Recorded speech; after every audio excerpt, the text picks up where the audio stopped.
আসসালামু আলাইকুম। আমি ইসরাত জাহান ইমু। আমি ঢাকা বিশ্ববিদ্যালয়ের দুর্যোগ ব্যবস্থাপনা বিভাগে চতুর্থ বর্ষে পড়াশোনা করছি। আমি বাংলাদেশ কুয়েত মৈত্রী হলে থাকি। জুলাই আন্দোলন প্রথমে তো কোটা আন্দোলন ছিল যেটা, তো এটা প্রথমে আমার মনে আছে যে গত বছর জুলাইয়ের 1 তারিখে তো আমাদের ঢাকা বিশ্ববিদ্যালয় দিবস থাকে। তো আমাদের ঢাকা বিশ্ববিদ্যালয় দিবসে হল থেকে একটা প্রোগ্রাম অ্যারেঞ্জ করা হয় টিএসসি তে। তো আমি ফার্স্ট টিএসসি তে প্রোগ্রামে আসতেছিলাম। তো আসার পরে ওই মোমেন্টে আমি দেখলাম যে ক্যাম্পাসে রাজু ভাস্কর্যে আন্দোলন হচ্ছে ওটা নিয়ে। তো আমার মনে হলো যে অংশগ্রহণ করা উচিত আমার। ওই যে তখন থেকে আসলে এটাতে আমি জড়িয়ে পড়লাম। তারপরে এভাবে চলতেছিল, মানে এক রেগুলারলি হল থেকে আমরা সব আপুরা মিলে সবাই মিলে একসাথে প্রোগ্রামে আসতাম।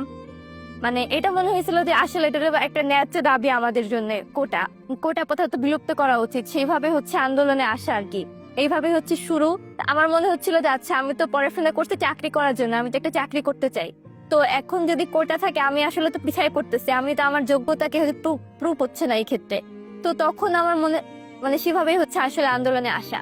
আমি যখন 15 জুলাই আহত হইলাম, আহত হওয়ার পরে যখন আমি ঢাকা মেডিকেলে ভর্তি হইলাম, তো তখন হসপিটালের ইমার্জেন্সিতেও যখন এবার আক্রমণ করতেছিল, মানে আমি মনে হচ্ছিল যে আমি তো মারাই যাচ্ছি, আমি তো এমনিতেই অসুস্থ, এর মধ্যে যখন হসপিটালে ওরা আবার আক্রমণ করতেছিল, মানে আমি থাকা অবস্থাতে আবার আক্রমণ করতে, মানে ওই মুহূর্তটা আমি এখনো ভুলতে পারি না। মানে এখনো আমি কোনো কারণে ঢাকা মেডিকেলে গেলে আমার জাস্ট ওই সিনারিটা মনে পড়ে যে ওরা আসলে ইমার্জেন্সিতে আবার আক্রমণ করতেছে আমাদের। মানে এটা আমি কোনোভাবে মানে এখনো আমার ঢাকা মেডিকেলে গেলে এটা মনে পড়বেই যে আসলে এইভাবে আক্রমণ করেছিল আমাদের। এটা ওরা কোনোভাবেই ভোলা যায় না যে ওরা কিভাবে, যে এমনিতেই তো ওরা সবাইকে মারছে, এরপর ইমার্জেন্সিতে কিভাবে ওরা মানে কতটা হিংস্র, মানে জানোয়ার হইলে এরা আবার ইমার্জেন্সিতে হসপিটালে আহতদের দিয়ে ওরা আবার আক্রমণ করতে পারে। আসলে মানে আমি এটা কল্পনাই করতে পারি না, ওদের আমার মানুষই মনে হয় না আসলে। এখন আর যখন ইন্টারনেট ছিল না, আমি তখন আমার ফ্রেন্ডের বাসায় ছিলাম অনেকদিন, যেহেতু আমাদের হল ছেড়ে দেওয়া লাগছিল। তো ওইভাবে তো আমাদের ঢাকায় আসলে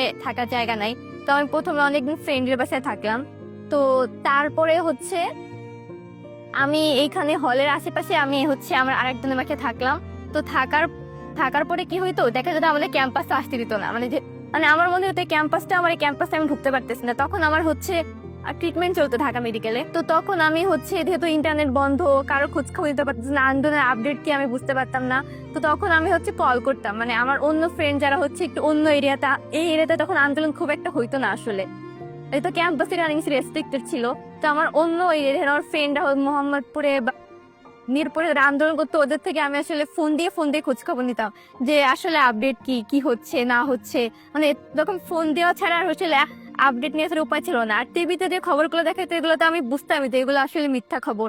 তখন আসলে ফোন দিয়ে নিতাম যে আসলে কি হচ্ছে আজকে না হচ্ছে, পরবর্তী প্রোগ্রামটা কি, আসলে কোথায় প্রোগ্রাম হবে, এগুলা ফোন দিয়ে আসলে জানতে হতো। তখন আমি যখন আহত হইলাম 15 জুলাই আর কি, তো তখন আমার পরিবার, আচ্ছা মানে আহত হয়েছে, মানে আমি যে নার্ভাস হবো বা আমার ফ্যামিলি যে ভেঙে পড়বে, আমার ফ্যামিলি বলতেছে যে আচ্ছা, এর থেকে তো আরো অনেক মানুষ মারা গেছে, তুমি এটা নিয়ে ভয় পাওয়ার কি আছে, এটা নিয়ে ভয় কেন পাচ্ছ?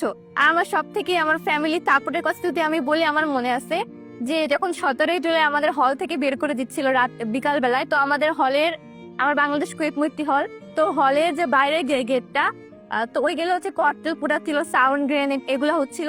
বাসায় ফোন দিয়ে কান্না করতেছিলাম যে আসলে আমি মনে হয় বাঁচবো না, মানে এত খারাপ অবস্থা। তখন আমার বাসায় বলতেছিল যে তুমি দেখছো যে কত মানুষ মারা গেছে, তুমি মারা গেলে তো তুমি শহীদ হয়ে যাবে, এটা তুমি ভালো একটা কাজের জন্য মারা যাচ্ছ, তো তুমি এটা নিয়ে তুমি ভয় কেন পাচ্ছ? মানে আমার ফ্যামিলি তখন আমাকে এমন সাপোর্ট করলো, তখন আমার আসলে আর কোনো ভয় কাজ করতেছিল না, যেহেতু আমার ফ্যামিলি আমাকে এতটুকু সাপোর্ট দিচ্ছে যে আচ্ছা, অনেক মানুষ তো মারা যাচ্ছে। মানে আমার ফ্যামিলি বলতেছিল তুমি মারা গেলে তুমি শহীদ হয়ে যাবে, এটা নিয়ে ভয় পাওয়ার কোনো কিছু নাই। যেহেতু আমাদের বাসা টাঙ্গাইলে হইলো, আমি গোপালগঞ্জে বড় হয়েছি। তো তখন যে গোপালগঞ্জে যেহেতু গোপালগঞ্জ থেকে আন্দোলন করে, এটা অনেক বেশি টাফ ছিল।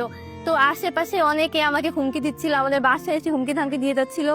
তো আমি আমার ফ্রেন্ডকে ওই মোমেন্টে কল করে বলতেছিলাম যে যদি পতন না হয়, তাহলে দেখা যাবে সবার আগে আমাকেই মেরে ফেলবে, যেহেতু গোপালগঞ্জ থেকে এটা খুবই টাফ ছিল আমার জন্য। তো যখন পতন হইলো, মানে আমি জাস্ট নিউজটা দেখলাম যে আমি জাস্ট কান্না করতেছিলাম। মানে ইভেন আমার পুরো ফ্যামিলি এত বেশি খুশি হচ্ছিল, মানে এত বেশি টর্চার মানুষকে করছে আশেপাশে। তো মনে হচ্ছিল আসলে একটা দানব, একটা রাক্ষস আমার সেটা চলে গেছে। মানে মানে এই যে একটা অনুভূতি, মানে মানে আমি অসুস্থতার মধ্যে আমার মনে হচ্ছিল আসলে আমি একটা কিছু করতে পারছি, মানে আমার অবদান খুবই নগণ্য, কিন্তু তারপর মনে হচ্ছে যে না, আমি আসলে কিছু একটা করতে পারছি। আর নতুন বাংলাদেশ থেকে আসলে অনেক কিছু এক্সপেকটেশন ছিল, পুরোপুরি এক্সপেকটেশন এখনো ফুলফিল হয় নাই। মানে অনেক কিছু চাচ্ছিলাম, ওরকম করে পাচ্ছি না, বাট ইনশাল্লাহ দেখা যাক। কিন্তু এখনো ওরকম আশানুরূপ কোনো সংস্কার এখনো হচ্ছে মানে দেখতে পারি নাই আমরা আসলে। আমরা চাচ্ছিলাম যে জুলাইয়ের যে একটা স্থিতি থাক, মানে এই জুলাইকে ওরা স্বীকৃতি দিবে এরকম একটা কিছু, এটাও এখনো দেয় নাই। বাট এটা আসলে চাই, জুলাইকে স্বীকৃতি না দিলে আসলে এটাতে পরে যারা আমরা আন্দোলন করছি, ফ্রন্ট লাইনার ছিলাম, তারা আমরা আসলে অনেক বেশি সাফার করবো। তখন গর্বিরা সন্ত্রাসী ছিল, তো এরকম আরো অনেক এক্সপেকটেশন ছিল যেগুলো ফুলফিল হয় নাই, কিন্তু আমি এখনো চাই যে এগুলো ফুলফিল হোক। আর তাছাড়া আমাদের অনেক ভাই বোন এখনো হসপিটালে সাফার করতেছে, কাটতেছে, ট্রিটমেন্ট আসলে পুরোপুরি পাচ্ছে না। ইভেন আমার ট্রিটমেন্টটা এখনো পুরোপুরি হয় না, আমি এখনো সাফার করতেছি।